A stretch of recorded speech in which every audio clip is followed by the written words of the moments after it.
A mi edad, creí que el repertorio de sorpresas de la vida se había agotado. Pero aquella mañana, mientras la primera luz del alba se filtraba por la ventana de la cocina, pintando vetas doradas en el aire quieto, mi existencia dio un vuelco tan profundo y violento que, incluso hoy, al evocarlo, siento una opresión en el pecho, un eco del terror que creí olvidado. Durante casi 2 décadas, mi esposa, Sofía, me había servido de desayuno en la misma taza. Una taza de cerámica pesada, color marfil, sin adornos, sin fisuras, sin nada que la hiciera especial más allá de su constancia. Siempre repetía la misma letanía con una sonrisa suave. Así está mejor, Elías. Esta taza guarda el calor como ninguna. Yo jamás lo cuestioné, jamás sospeché. El amor, con el tiempo, se convierte en una fe ciega, una confianza que se asienta en la rutina. Pero esa mañana, algo se rompió. No fue desconfianza, no del todo.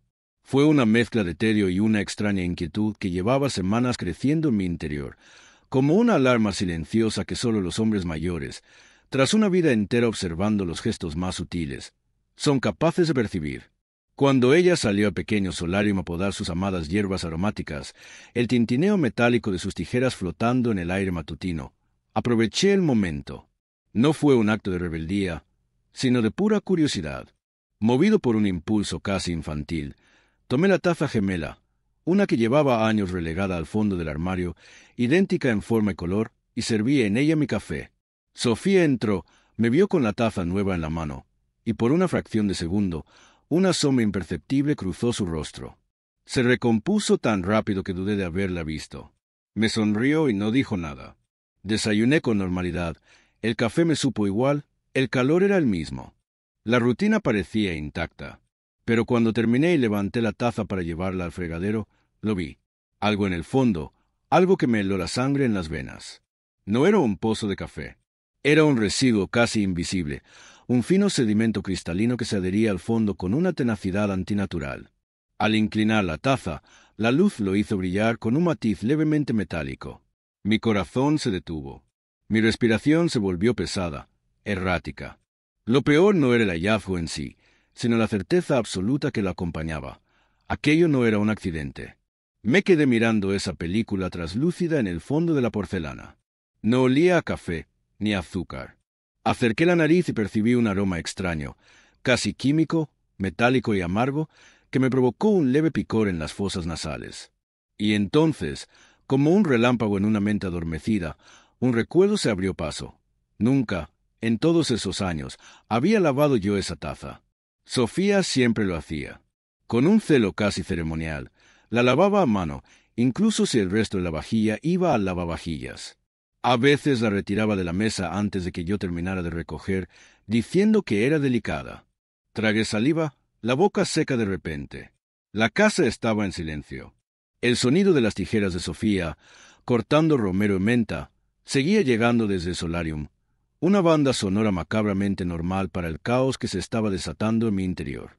Sentí el impulso cobarde de dejar todo como estaba, de enjuagar la taza y fingir que no había visto nada.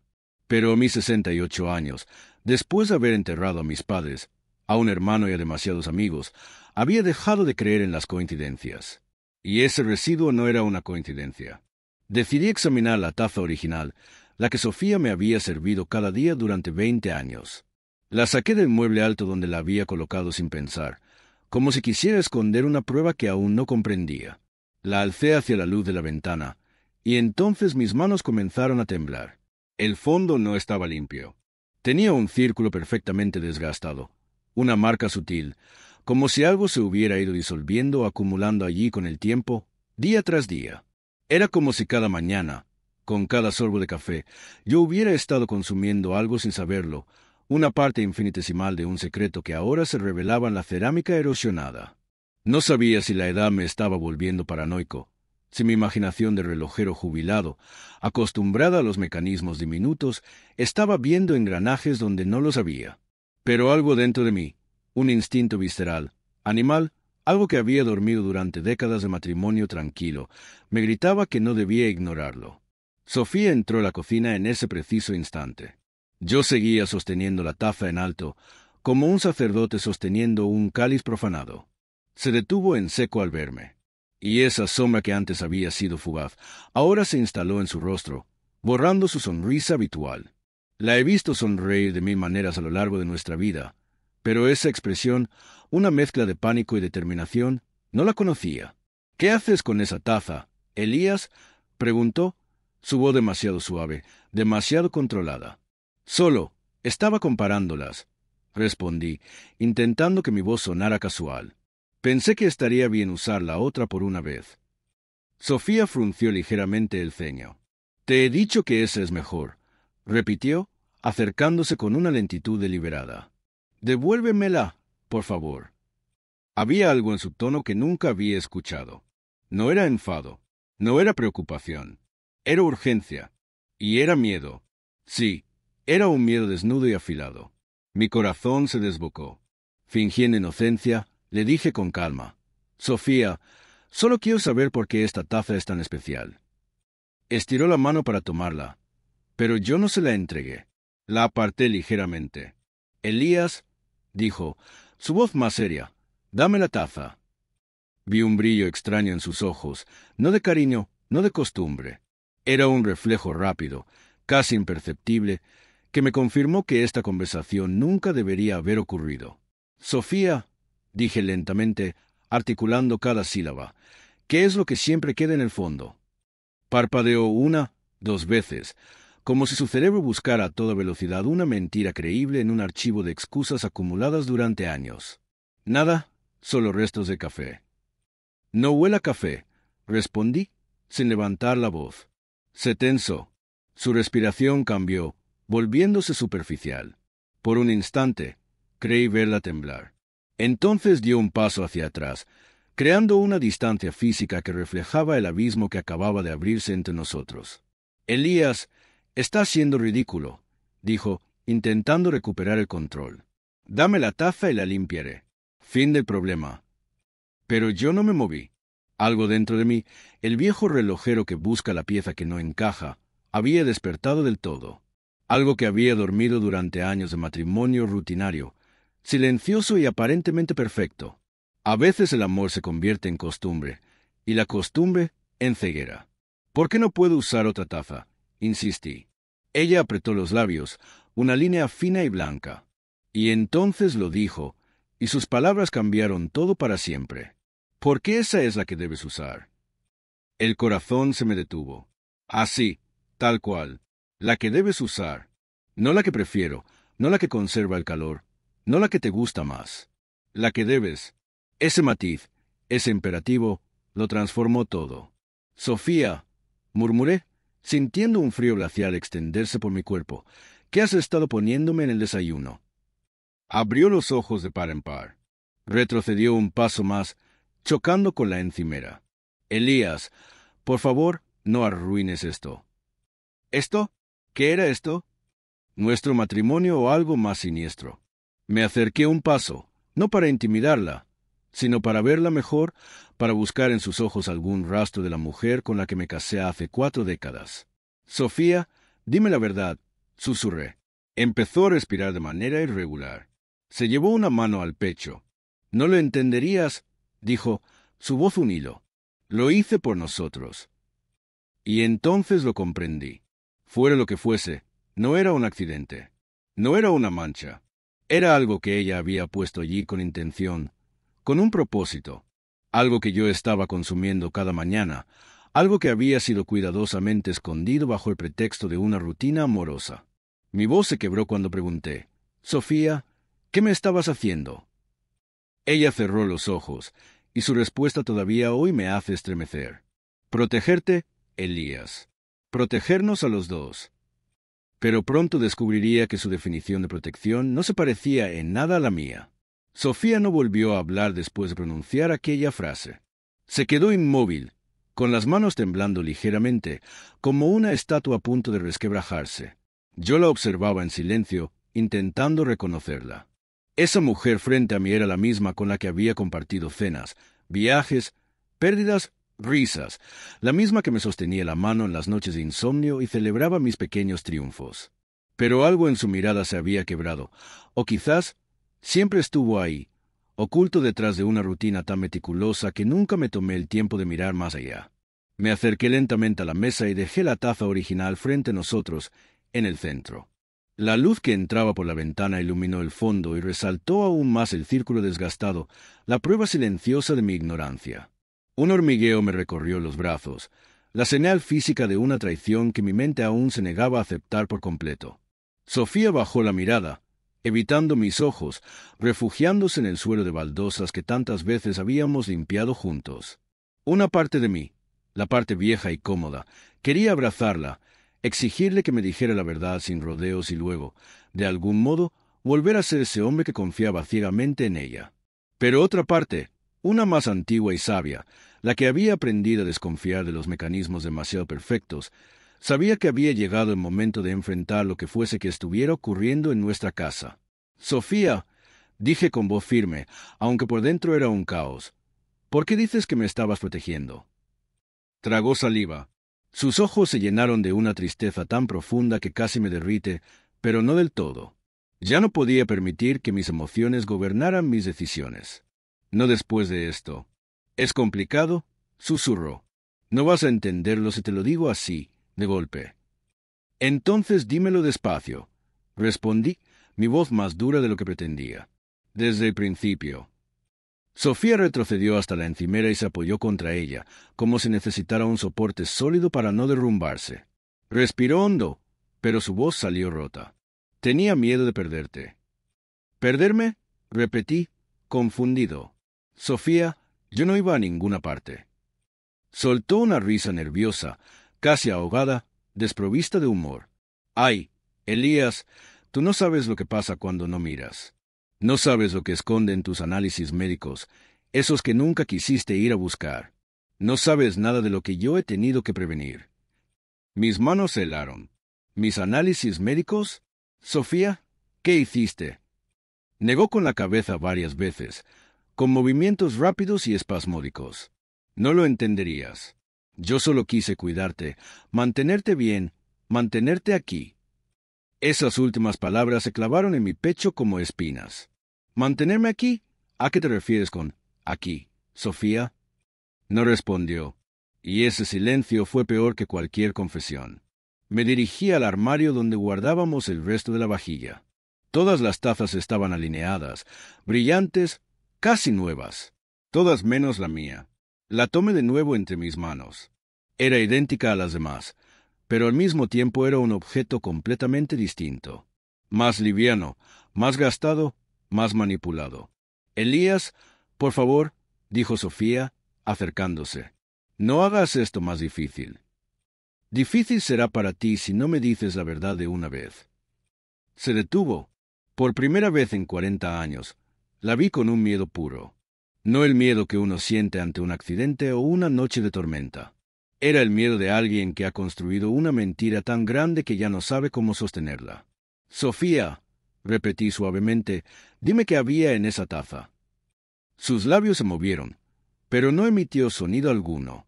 Y entonces, antes de que pudiera insistir, el viejo teléfono fijo sonó en la sala.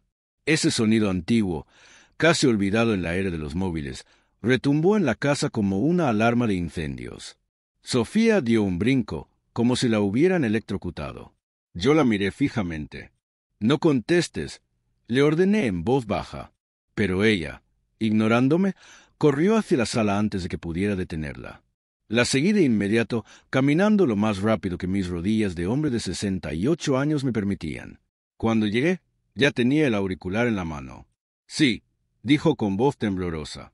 Hizo una pausa, y su rostro palideció hasta volverse del color de la cera.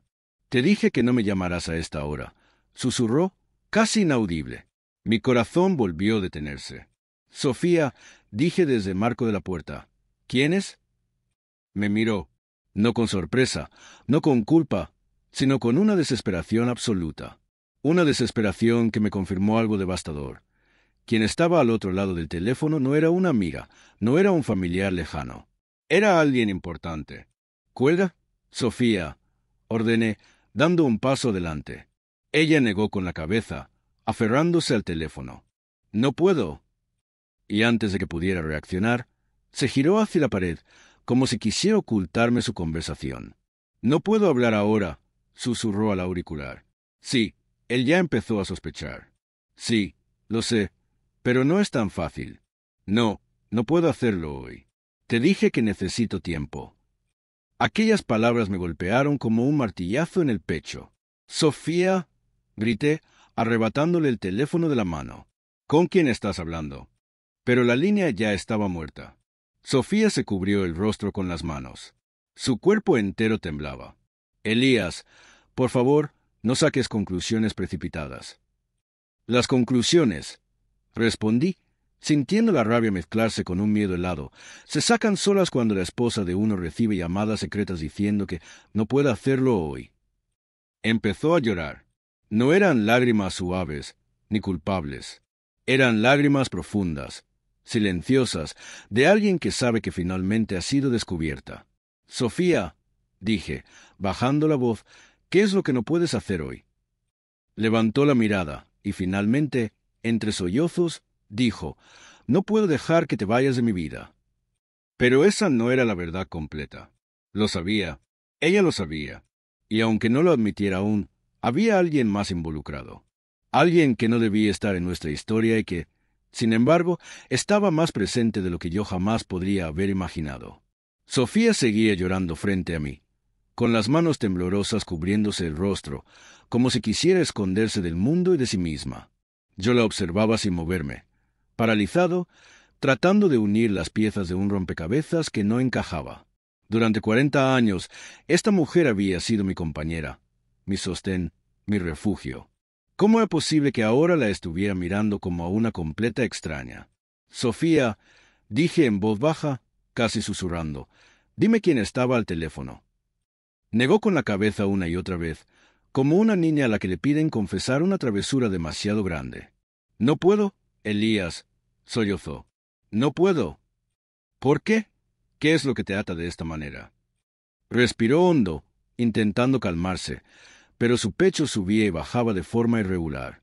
Caminó hasta la ventana y miró hacia afuera, hacia la calle tranquila, como si esperara ver a alguien vigilando desde la acera. Ese simple gesto me erizó la piel. «No estás entendiendo», dijo sin volverse hacia mí. «Esto no es tan simple. Te estoy protegiendo. Nos estoy protegiendo». «¿De quién?», insistí. «¿De qué?». Sofía apretó las manos contra el cristal frío de la ventana. «De una verdad que no estás listo para saber». Mi corazón se aceleró. A veces el cuerpo entiende las cosas mucho antes que la mente, y el mío sabía que lo que estaba a punto de escuchar podía cambiar mi vida para siempre. «Entonces dime», dije con firmeza, «hazme entender». Finalmente se volvió hacia mí. Sus ojos estaban hinchados y rojos, pero había en ellos una determinación que no había visto antes, como si hubiera llegado a un punto de no retorno que llevaba años intentando evitar. «Elías», comenzó, «¿te acuerdas de aquel médico al que fuiste hace 2 años? El que te hizo unos estudios completos porque te sentías muy cansado». Asentí lentamente. Claro que me acordaba. «¿Y recuerdas que nunca quisiste volver a por los resultados?», continuó. Fruncí el ceño por instinto. «Sofía, no volví porque tú me dijiste que no era necesario. Dijiste que habías llamado, que todo estaba bien, que solo había sido estrés». Ella cerró los ojos, una mueca de dolor cruzando su rostro. «No te dije toda la verdad». Sentí un latigazo helado en el pecho. «Sofía, no juegues conmigo. ¿Qué encontraron en esos estudios?» Tomó aire, abrió la boca, pero no alcanzó a pronunciar nada. Fui yo quien dio el siguiente golpe sin querer, porque mi mente, de repente, conectó 2 puntos que hasta entonces habían estado aislados. «Sofía», dije con un hilo de voz, «esto tiene que ver con lo que había en la taza». Apretó los labios. Su silencio fue una respuesta atronadora. «¿Qué me has estado dando?», pregunté, sintiendo un sudor frío recorrer mi espalda. «¿Qué había en mi desayuno cada mañana?». Finalmente habló, pero sin mirarme a los ojos, con la vista perdida en algún punto de la pared. «Era algo para ayudarte, para mantenerte estable». «¿Estable?». Mi voz se quebró. «¿Estable de qué?». Retrocedió un paso. «Elías, tienes un problema cardíaco grave, muy grave. Y si te lo decía, Te negarías a tratarte. Ya te conozco. Eres terco. Nunca vas al doctor. No confías en los medicamentos. Así que sí. Sí, añadí algo a tu desayuno. Algo que te mantenía bien. La explicación sonaba demasiado conveniente, demasiado suave, demasiado perfecta para ser verdad. La escuchaba, pero mis instintos gritaban que algo no encajaba. ¿Por qué nunca me lo dijiste?, pregunté. Se secó las lágrimas con rabia. Porque si te decía que estabas enfermo, te hundirías. Te rendirías. Y yo no podía permitir eso. Respiré hondo, tratando de ordenar mis pensamientos. Sofía, ¿qué medicamento era? Guardó silencio. Y ese silencio fue la confirmación más devastadora. Sofía, ¿qué era? Repetí con firmeza. Un regulador, susurró. Nada más. ¿Cómo se llama?, pregunté. Abrió la boca para responder. Pero justo en ese momento, el sonido del parqué crujió en el pasillo. Ambos nos giramos de golpe. Era nuestro hijo, Mateo. No lo habíamos escuchado llegar.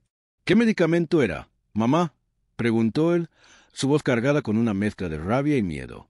Porque yo vi el fondo de esa taza, y eso no parecía un simple regulador. Sofía palideció, literalmente. Su rostro perdió todo el color en segundos. «Tú no entiendes», dijo ella. «Entonces, haz que entendamos», respondió Mateo, dando un paso hacia ella. Porque lo que yo vi ahí parecía otra cosa. Tragué saliva. «¿Qué crees que era, hijo?» Me miró, respiró hondo y dijo, algo que no querías que papá descubriera. Algo que no estaba en ninguna receta. Algo que no obtuviste legalmente.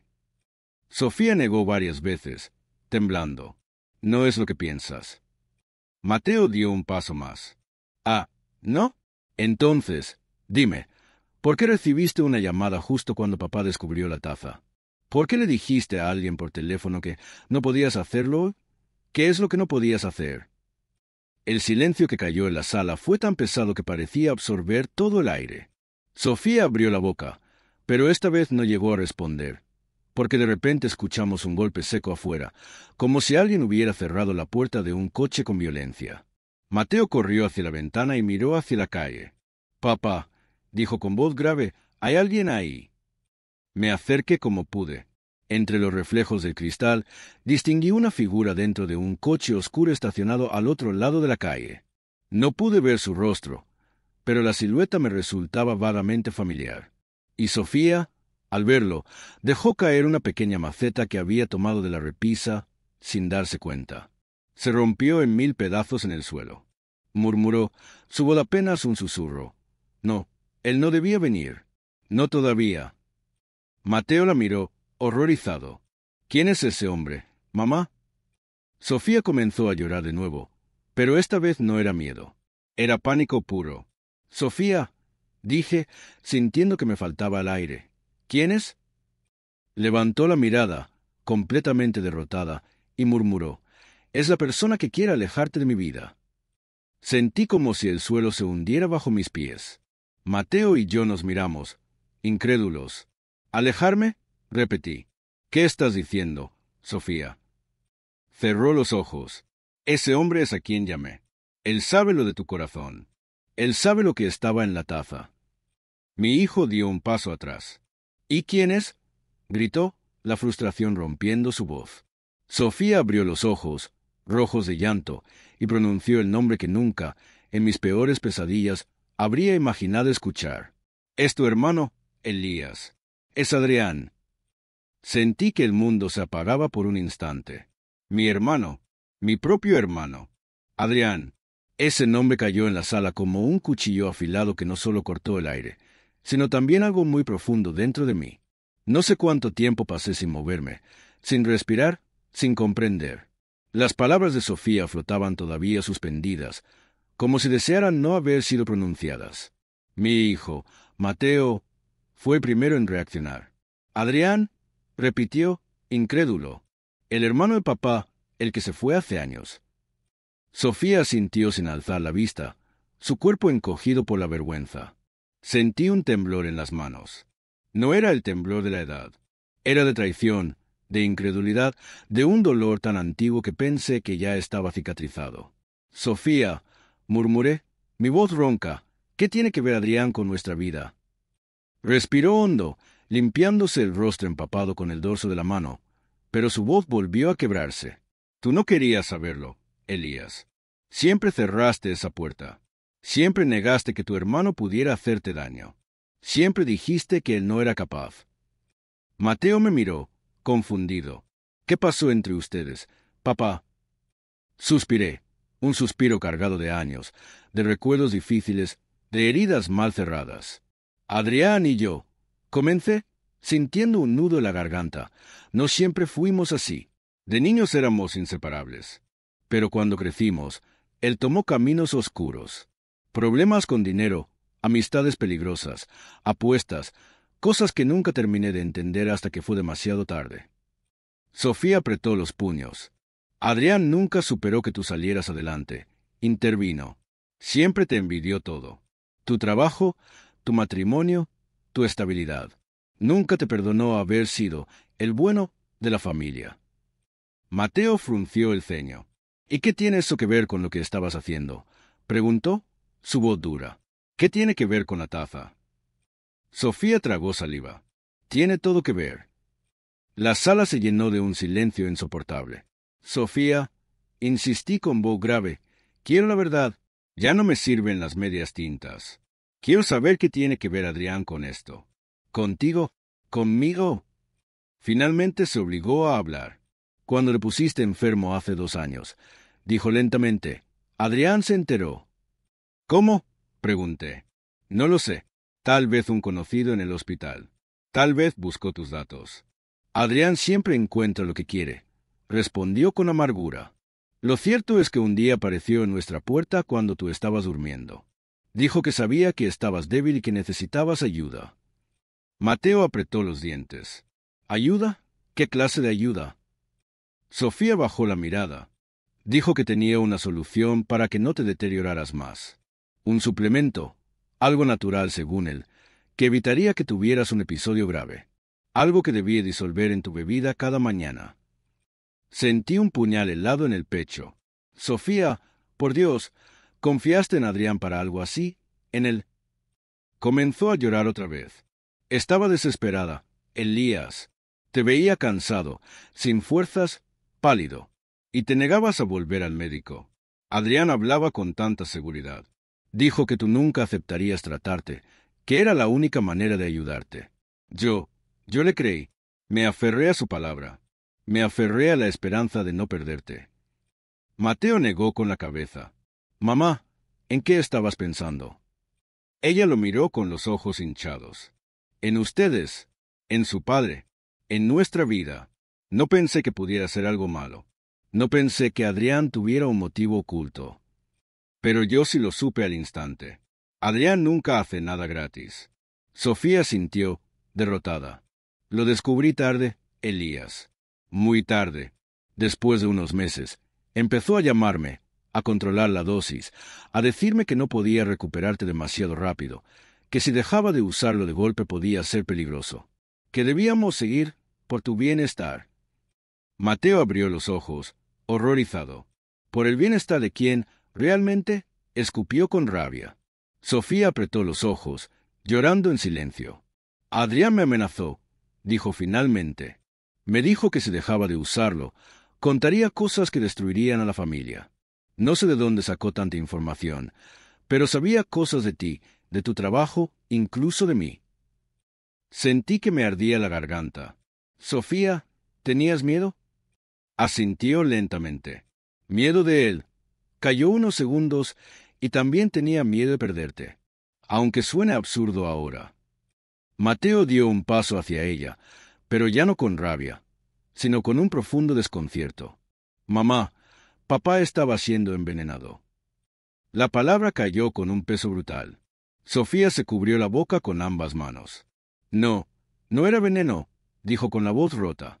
Al principio no.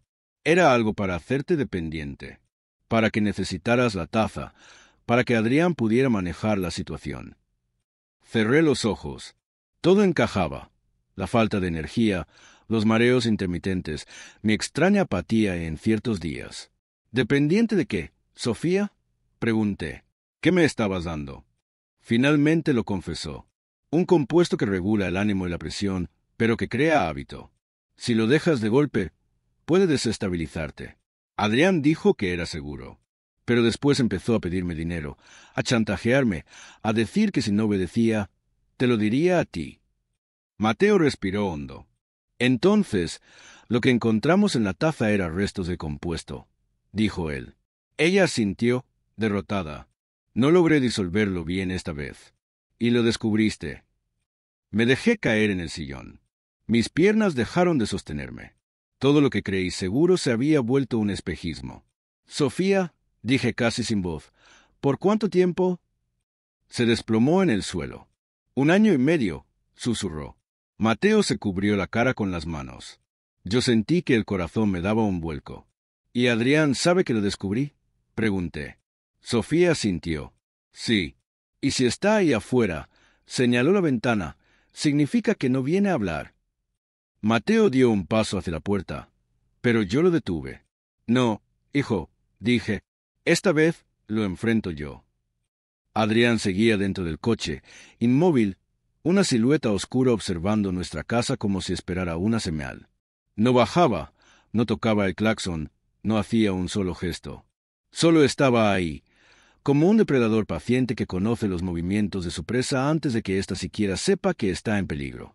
Yo me quedé quieto, mirando por la ventana, intentando ordenar los pensamientos que golpeaban mi mente como un vendaval. La traición de Sofía, la presencia de Adrián, la sustancia y la taza, los análisis médicos que nunca vi. Todo se mezclaba con la sensación amarga de haber sido manipulado durante más de 1 año.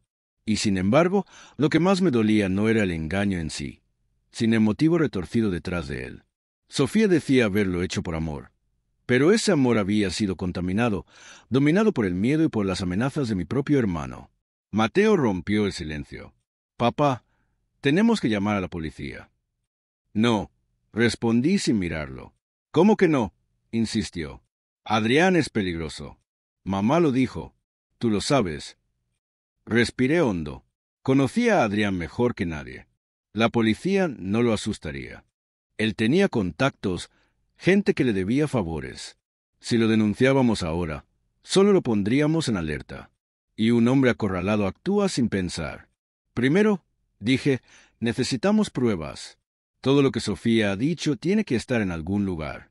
Registros, mensajes, algo que demuestre que Adrián la estuvo manipulando. Sofía, que seguía en el suelo, levantó la cabeza lentamente. «¿Hay algo?», susurró. «Algo que guardé por si acaso, pero que nunca quise usar». Me volví hacia ella. «¿Qué cosa?». «Un cuaderno», respondió. Adrián llevaba notas. Fechas, instrucciones. Lo dejaba aquí cuando venía y una vez lo olvidó. Yo lo guardé sin que él lo notara. Está escondido. Mateo se inclinó hacia ella. ¿Dónde, mamá? Dudó unos segundos. En tu cuarto, Elías. En el armario, dentro de una vieja caja de herramientas que nunca usas. La miré fijamente. No parecía estar mintiendo. Su voz era tan débil y derrotada que, por primera vez en horas, tuve la impresión de que decía la verdad completa. «Voy por él», dije. Mientras subía las escaleras, mis piernas temblaban un poco. Abrí mi armario, moví viejas cajas de zapatos, fotos, ropa que hacía años no usaba, y finalmente llegué a la caja de herramientas.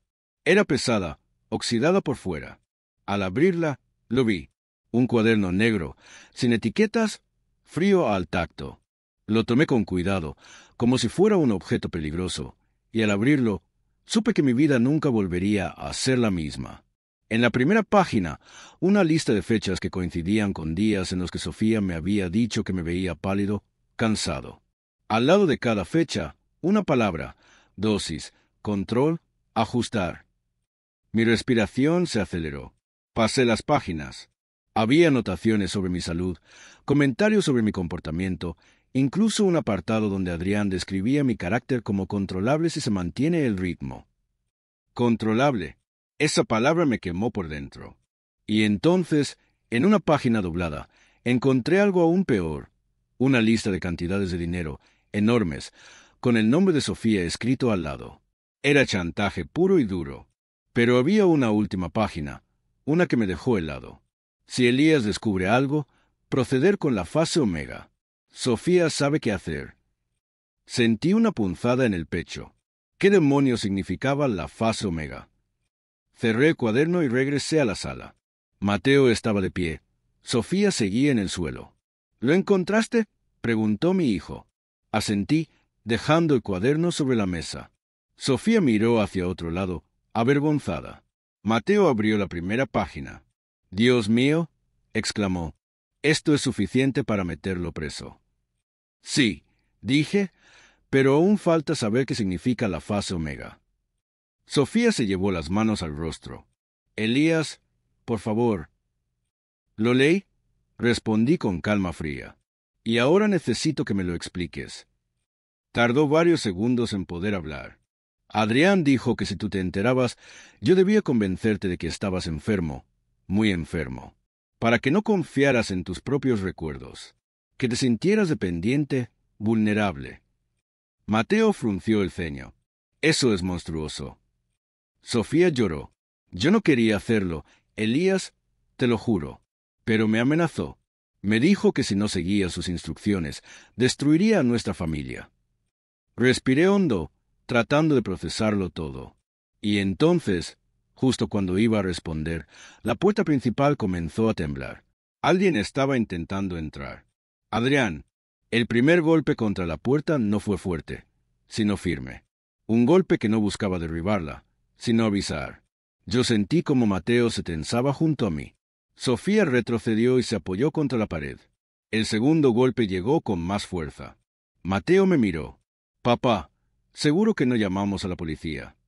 Negué lentamente. El tercer golpe no fue contra la puerta, sino contra la ventana de la sala. Un toque suave, deliberado.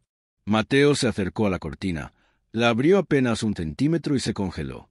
«Papá», susurró, «está sonriendo». Mi estómago se contrajo. Conocía esa sonrisa. El sonido del picaporte empezó a moverse. «Voy a hablar con él», dije. «Papá, es peligroso», exclamó Mateo. «Hijo», dije con firmeza, «Adrián no quiere matarme. Quiere control. Y hoy voy a demostrarle que ya no lo tiene». Cuando giré el picaporte, mi corazón latía con una mezcla de furia y lucidez. Abrí la puerta lentamente. Y ahí estaba él, Adrián, más envejecido, pero con la misma mirada depredadora. Sus ojos recorrieron mi rostro, y luego miró por encima de mi hombro y sonrió. «Hermano», dijo, extendiendo los brazos. «¿Cuánto tiempo?» No respondí al gesto. «Viniste demasiado lejos, Adrián», dije con voz dura. Él ladeó la cabeza, fingiendo ofensa. «Vine a verte. Vine porque Sofía me llamó preocupada. Dijo que estabas alterado». Justo lo que había imaginado. Mateo dio un paso adelante. «No actúes, Adrián. Sabemos lo que hiciste». Adrián lo miró con desprecio. «Ah, el hijito brillante de Elías, siempre tan correcto, tan ingenuo». «Tengo el cuaderno, Adrián», solté. Su sonrisa se apagó de golpe. «¿Qué cuaderno?» «El que olvidaste aquí», respondí. «El que Sofía guardó. El que tiene anotado cada chantaje, cada dosis, cada amenaza». El rostro de Adrián se endureció. Ella no tenía derecho. «Tú no tenías derecho», interrumpí. «Te metiste en mi casa, en mi salud, en mi matrimonio. Usaste mi enfermedad para ganar poder sobre nosotros». Adrián chasqueó la lengua. «Oh, Elías, siempre tan dramático. Yo te ofrecí ayuda». «No eran instrucciones», espeté. «Era control. Era abuso. Y lo sabes». Se acercó. «Miguel», dijo en voz baja, «tú no entiendes con quién estás jugando. Yo soy la única persona que puede mantenerte vivo». Mi hijo se interpuso. «Él no necesita nada de ti». Adrián lo ignoró. «Piensa, Elías. Yo puedo darte estabilidad. Pero si dejas de tomar lo que necesitas», hizo una pausa teatral, «puede ser muy peligroso». Mateo explotó. «¿Lo drogaste? ¡Maldito! Yo sentí que algo ardía dentro de mí, una mezcla de coraje y tristeza. Y entonces di un paso hacia él. Adrián, dije con calma mortal, yo no necesito nada que venga de ti. Él arqueó una ceja. ¿Y qué vas a hacer? ¿Llamar a la policía? ¿Tienes idea de lo ridículo que suena? Ya era tarde. Mientras él hablaba, noté algo detrás de él. Un coche se detuvo justo detrás del suyo. Y del bajaron dos personas con uniformes. Adrián giró lentamente. Los agentes se acercaron. Adrián Castillo, dijo uno de ellos. ¿Qué pasa? Tartamudeó Adrián. Está usted bajo investigación, respondió el agente. Tenemos una orden para llevarlo a declarar. Adrián me miró con un odio puro. Yo solo respondí, no fui yo. Y entonces el otro agente habló. Fue una denuncia anónima, con pruebas contundentes. Mateo se acercó a mi oído. Papá, ¿fuiste tú? Sacudí la cabeza. No, pero sé quién fue. Mientras los agentes esposaban a Adrián, que gritaba mi nombre, el nombre de su cómplice apareció en mi mente como un susurro. Leo. El joven que había sido su sombra, su aprendiz, el que finalmente había decidido traicionarlo. Los agentes subieron a Adrián al coche patrulla mientras él forcejeaba, insultaba y gritaba mi nombre con una furia tan animal que por un segundo temí que pudiera romper las esposas. Pero luego la puerta se cerró y su voz quedó aislada tras el vidrio. El silencio que siguió fue espeso, eléctrico. Sofía cayó de rodillas y comenzó a llorar como no la había visto llorar jamás. No era culpa, ni miedo, era liberación. Mi hijo se quedó inmóvil, procesando todo, mientras yo observaba el auto alejarse. Pero sabía que esto no terminaba ahí. Sabía que detrás de esa detención había alguien más moviendo los hilos. Entramos a la casa. El aire olía a verdad expuesta. Mateo se acercó a mí. Papá, dijiste que sabías quién denunció a Adrián. ¿Quién es Leo? Sofía levantó el rostro, pálida. Leo, susurró, fue el aprendiz de Adrián. Su mano derecha. Asentí. Sí, fue su sombra, pero también su víctima. Adrián siempre tuvo un talento especial para manipular a la gente que lo admiraba. ¿Pero por qué nos ayudaría ahora? Preguntó Mateo. Le señalé el cuaderno. Porque él escribió la mitad de esto. Y cuando Adrián comenzó a destruirle la vida a él también, Leo entendió algo. La única forma de sobrevivir a Adrián es hundirlo antes de que te hunda a ti. Sofía confesó. Leo vino a verme hace unos meses. Me dijo que ya no podía seguir ayudando a Adrián, que había descubierto lo que realmente te estaba poniendo. Dijo que quería arreglarlo, pero que necesitaba tiempo. Yo no sabía si creerle. ¿Y qué te pidió a cambio? Pregunté. Que lo ayudara a reunir pruebas si llegaba el momento. Mi hijo apretó los puños. ¿Y por qué no nos lo dijiste, mamá? Ella lo miró con una expresión que me rompió el alma. Porque tenía miedo de perderlos. Y porque Adrián me dijo que si decía una palabra, él dañaría a Leo también. Y yo ya no podía cargar con más destrucción. No supe qué responder. Sofía había sido cómplice, pero también víctima. Me senté junto a la mesa y abrí el cuaderno de nuevo. En la página 3 vi algo que había pasado por alto antes. Un dibujo torpe de una taza con una nota. Usar siempre la misma para crear hábito. Y debajo, escrita con una letra más fina, la de Leo, una frase. Si encuentras esto, no confíes en Adrián. Él no quiere curarlo, quiere controlarlo. Y si logra la dosis final, Elías no volverá a ser el mismo. Mi respiración se cortó. ¿Dosis final? Tenemos que encontrar a Leo, dije. Él es la clave de todo. Sofía nos indicó el lugar, una vieja cabaña abandonada cerca del río. Condujimos en silencio, el paisaje volviéndose más agreste. Finalmente, la vimos. Una cabaña de madera gris, con un coche viejo estacionado al lado. El coche de Leo. La puerta estaba entreabierta. Adentro, en la penumbra, escuchamos un sollozo. Leo, llamé. Soy Elías.